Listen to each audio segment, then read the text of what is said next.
Você está ouvindo o FolhaCast, o podcast da Folha de Londrina. Bolsonaro na ONU. A decisão do STF. Um copo d'água na Câmara Municipal de Londrina. O Londrina Esporte Clube. O deputado insatisfeito com o salário. E a agenda cultural. Esse é o Ponto da Semana e eu sou Isabela Fleischmann. E eu sou o Vitor Struck e juntos apresentamos trechos do que aconteceu de mais importante e o que pode continuar surtindo efeitos nos próximos dias.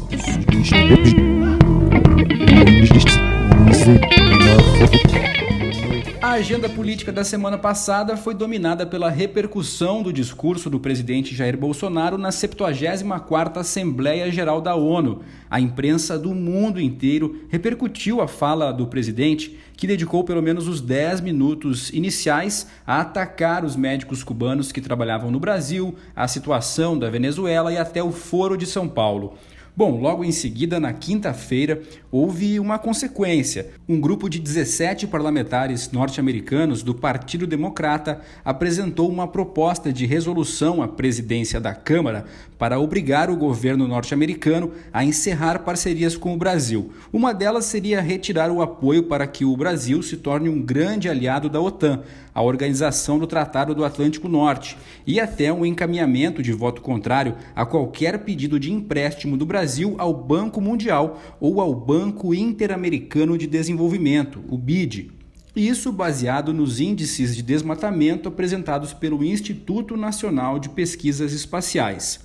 Jornais como The Guardian, The New York Times, BBC News, Al Jazeera e Clarim foram alguns dos veículos de imprensa internacionais que destacaram o caráter ideológico e ameaçador do discurso. E tudo isso aconteceu em meio à divulgação de uma nova pesquisa Ibope que mais uma vez deixou claro o apoio ao Bolsonaro por parte de 1/3 do eleitorado, considerado bastante fiel ao seu governo, não importa o que aconteça. Bom, de acordo com a pesquisa encomendada pela CNI, Confederação Nacional da Indústria, realizada entre 19 e 22 de setembro, o governo é considerado bom ou ótimo por 31% dos eleitores, queda de apenas 1% em relação ao mês de junho, ou seja, revela estabilidade. Houve crescimento na porcentagem de eleitores que consideram o governo ruim ou péssimo. Esses eram 27% em abril, 32% em junho e 34% agora em setembro. O Ibope ouviu 2.000 pessoas em 126 cidades. E na quinta-feira, a maioria do Supremo Tribunal Federal decidiu a favor da tese que réus delatados devem apresentar alegações finais depois dos réus delatores, durante o julgamento. Como a delação premiada é recente na justiça brasileira, o então juiz Sérgio Moro entendeu que nas alegações finais falariam por primeiro os procuradores, depois os réus. Contudo, o STF determinou que o papel dos delatores equivale ao da acusação, então eles deveriam se manifestar antes, para que a defesa tenha tempo de responder. A decisão do Supremo ainda não terminou porque o ministro Marco Aurélio Mello não estava presente na votação. A conclusão do julgamento será nesta quarta-feira. A decisão do STF se refere a um caso específico, o do ex-gerente da Petrobras, Márcio de Almeida Ferreira, condenado a 10 anos e 3 meses. Mas os impactos do caso podem se alastrar para 32 sentenças da Operação Lava Jato, inclusive a de Lula. Foram 6 votos favoráveis dos 11 votantes. Votaram a favor do recurso que anula o julgamento de Ferreira os ministros Alexandre de Moraes, Rosa Weber, Ricardo Lewandowski, Gilmar Mendes, Celso de Mello e o presidente Dias Toffoli. Foram contrários o relator da Lava Jato Edson Fachin, Luiz Roberto Barroso e Luiz Fux. Carmen Lúcia alegou que os casos devem ser analisados individualmente. Se os réus provarem que suas defesas foram prejudicadas, o julgamento deve ser anulado. No caso de Ferreira, ela entendeu que não houve prejuízo para a defesa. Na quarta-feira, uma tese clara deve especificar os casos que podem ser anulados. E depois do procurador do Ministério Público de Minas Gerais, Leonardo Azeredo dos Santos, considerar o próprio salário R$ 24 mil, um miserê, foi a vez do deputado estadual Luiz Carlos Martins, do PP aqui do Paraná, comprovar que vive aí em um Brasil paralelo, um Brasil sem uma taxa de desemprego de 11,8%. Bom, após considerar que houve um achatamento salarial e que os deputados estão desde 2015 sem reajuste de salário, ele disse, abre aspas, com o salário de deputado você ia em uma concessionária e comprava um carro zero da melhor qualidade. Hoje não paga metade de um carro popular, fecha aspas. A repercussão foi tão negativa que em seguida ele disse que a intenção era mostrar que um deputado sente essa perda de poder de compra. Imagina então o trabalhador. Mas não podemos levar em consideração, né, Isa, aquilo que as pessoas querem dizer, e sim o que elas dizem. Ainda mais pessoas públicas. Falando de pessoas públicas, o vereador Jamil Janene, do PP, foi atacado com um copo d'água por uma pessoa presente na audiência pública promovida na segunda-feira passada. A audiência foi na Câmara de Londrina para discutir o projeto de lei que pretende aplicar multa a quem for flagrado usando drogas em áreas públicas. O homem foi identificado como assessor do deputado federal Emerson Petrive, o Boca Aberta.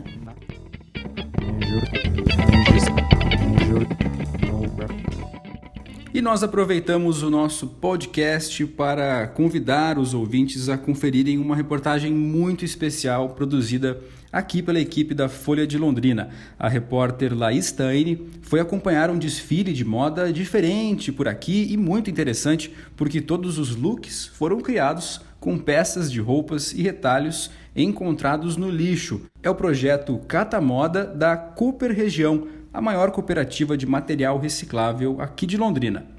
Tirem o PT do altar, por uma igreja sem partido, diz o outdoor instalado na manhã dessa segunda-feira, dia 30, por fiéis na rua Ademar Pereira de Barros, no bairro Bela Suíça, zona sul de Londrina.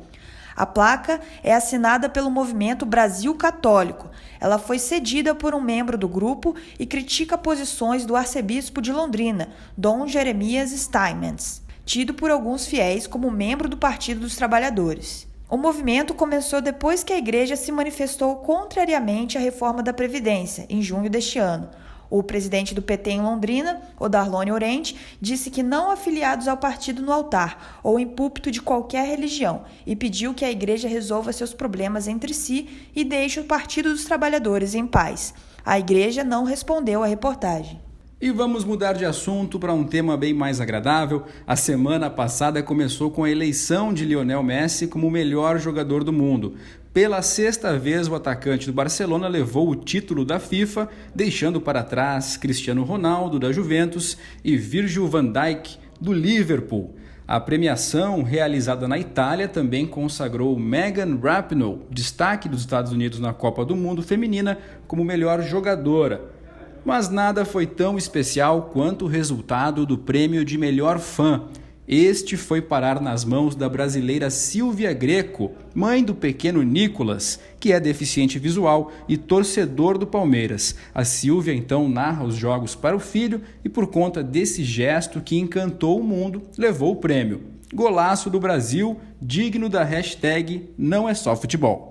E para o Londrina Esporte Clube as coisas não estão indo tão bem. Depois de 2 derrotas seguidas no Estádio do Café para o Sport e para o Vila Nova, o Londrina despediu-se de mais um técnico, o Cláudio Tencati. Deu as boas-vindas então ao novo técnico Mazola Júnior. Ele é ex-comandante do Criciúma e do CRB. E ele chega ao Tubarão com essa missão de salvar o time da zona de rebaixamento. O próximo jogo do Leque é fora de casa contra o Cuiabá, nesse sábado, dia 5. Pelo menos a situação não está tão grave quanto lá no Greminho. É que no Campeonato Carioca de Futebol Feminino houve uma goleada histórica, Isa. As meninas do Flamengo venceram o Greminho por 56-0. É isso mesmo, você não ouviu errado, 56-0, quase um gol a cada 1 minuto e meio de jogo. Em nota, a Federação de Futebol do Estado do Rio de Janeiro exaltou que os princípios são incentivar a modalidade e dar visibilidade ao futebol feminino e, claro, estão muito à frente dos aspectos técnicos. E em Londrina, o apostador da lotérica Higienópolis acertou as 6 dezenas do concurso da Mega Sena, realizado nesse sábado, dia 28. Ele faturou o prêmio de 5 milhões. O sortudo fez uma aposta única. Foi o prêmio mais alto apostado na pequena lotérica na Avenida Higienópolis, que existe há 5 anos. O Ministério da Educação anunciou o desbloqueio de 2 bilhões de reais. O MEC vai encaminhar 58% destes recursos para recompor o orçamento das universidades e institutos federais. O anúncio foi feito nesta segunda-feira em Brasília pelo ministro Abraham Weintraub. O dinheiro cobrirá despesas de custeio, como água, luz, materiais e prestação de serviços terceirizados. Os outros 42% serão destinados à educação básica e bolsas de pós-graduação e exames educacionais. Na semana passada, o ex-procurador-geral da República, Rodrigo Janot, relatou a veículos de comunicação que pretendia matar o ministro do Supremo, Gilmar Mendes, e se suicidar. Ele tinha pedido o impedimento de Gilmar na análise do habeas corpus do empresário Eike Batista. O ápice foi quando Gilmar falou da filha de Janot. Abre aspas, ele inventou uma história que minha filha advogava na parte penal para uma empresa da Lava Jato, fecha aspas, disse Janot sobre Gilmar. O ex-PGR chegou armado ao STF, mas desistiu do crime.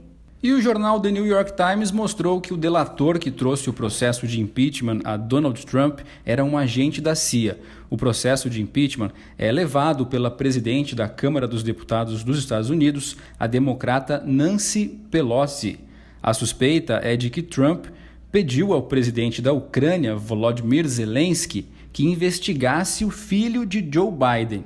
Biden foi vice-presidente de Barack Obama e é um dos pré-candidatos para a próxima eleição no ano que vem. É a 4ª vez na história dos Estados Unidos que tem início um processo de impeachment de um presidente em exercício, o que nunca vingou. O primeiro caso foi contra Andrew Johnson, há 151 anos. Os 2 últimos contra Richard Nixon e Bill Clinton, e foram nos segundos mandatos.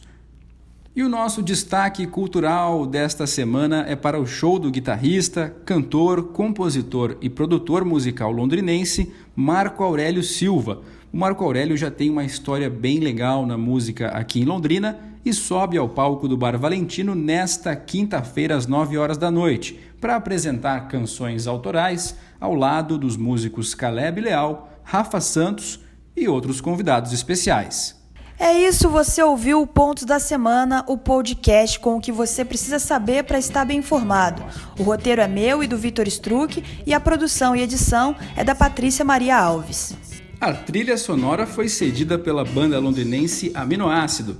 E o resumo das notícias também é publicado no Folha Mais aos sábados. Até a próxima! Até mais!